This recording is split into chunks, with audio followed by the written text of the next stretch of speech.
Bonjour et bienvenue en ce dimanche pour une nouvelle rencontre, une nouvelle poésie pendant cette pandémie. Comme vous le voyez, on reste à la maison malgré ce temps absolument magnifique. Écoutez, j'ai décidé aujourd'hui de vous emmener en randonnée dans les calanques de Cassis, dont je suis tombé complètement fanat il y a quelques semaines encore, hein, quand je les ai visités vraiment pour la première fois. Donc je vais vous parler des calanques de Cassis et je m'assois pour être plus à l'aise. Calanques de Cassis, tant d'histoire et de vie.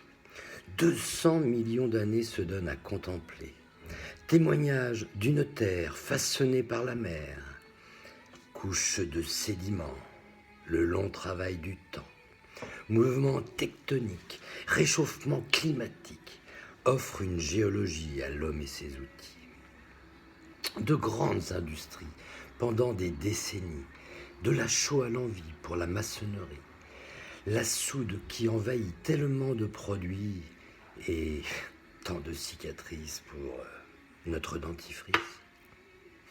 Falaises de calcaire, aussi blocs de pierre, le fruit de ces carrières parties par terre et mer, des murs à volonté, des ponts et des jetés, socle d'éternité portant la liberté. Travail de fourmi qui fut enfer aussi. Heureusement fini, la vie, elle, a repris. Vision de paradis pour nos yeux aujourd'hui.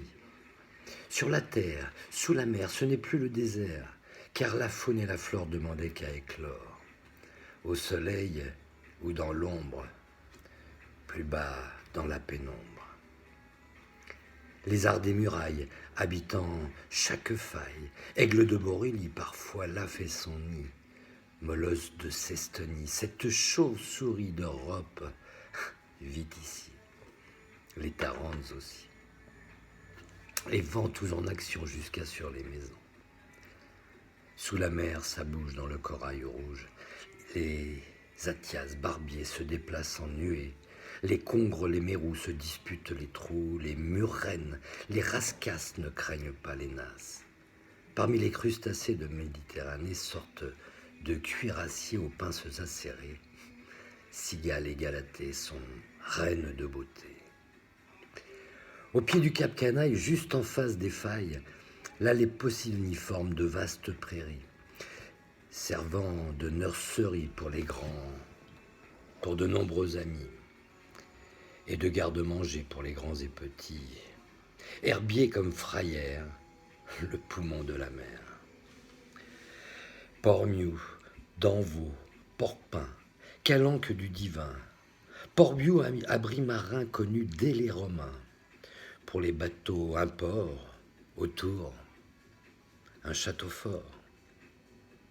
Calanques de Cassis, c'est dans ce paradis que bien loin de son lit, sa mission accomplie, meurt Saint-Exupéry et pleurent ses amis.